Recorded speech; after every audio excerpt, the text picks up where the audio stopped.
APEC Business Advisory Council Indonesia bersama dengan Kementerian Investasi, Kementerian Keuangan, dan Kementerian BUMN menggelar dialog yang membahas peluang usaha menyongsong pemerintahan Prabowo Gibran.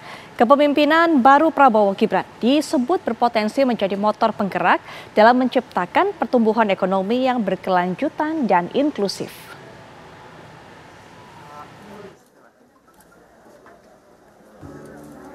Ketua APEC Business Advisory Council Indonesia, Anindya Novian Bakri, selaku penggagas kegiatan, menggelar dialog untuk membahas masa depan Indonesia dengan topik diskusi optimisme dunia usaha dalam bermitra dan menyongsong pemerintahan Prabowo Gibran.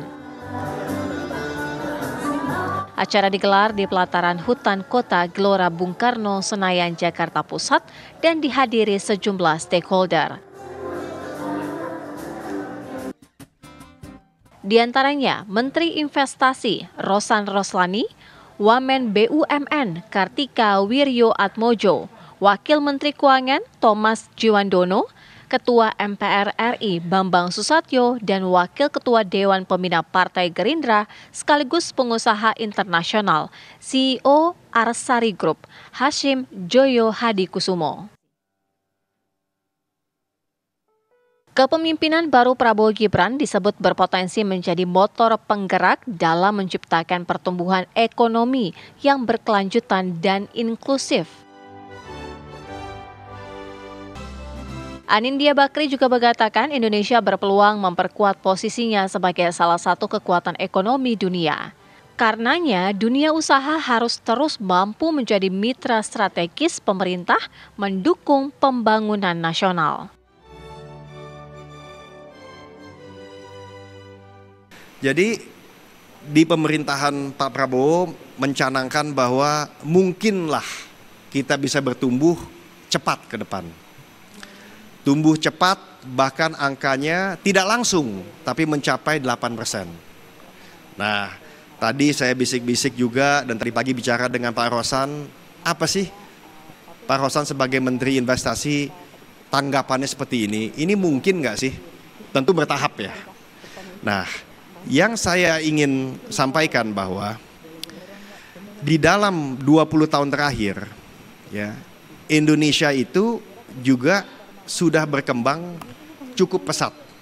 Jadi ketika kita lagi sibuk tentunya dengan berbagai macam pesta demokrasi, di sebelah kiri Indonesia selama 20 tahun terakhir telah berkembang dari $1.000 per kapita menjadi hampir $5.000 per kapita dalam 20 tahun.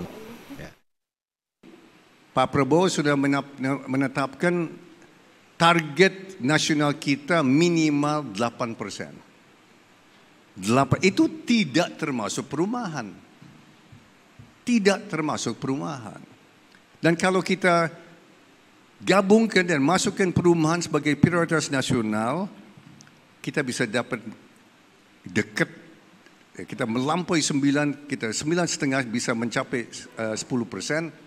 Atau lebih, kalau kita pakai dengan congkok sebagai pedoman. Sudah setuju kita akan mendirikan Kementerian Perumahan seperti dulu.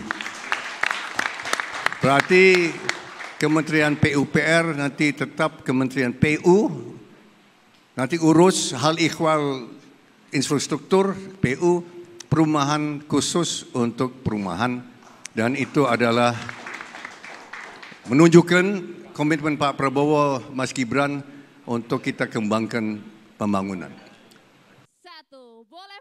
Dari Jakarta, Ikra Anggana, Agung Setia, TV One mengabarkan. Sekali lagi boleh.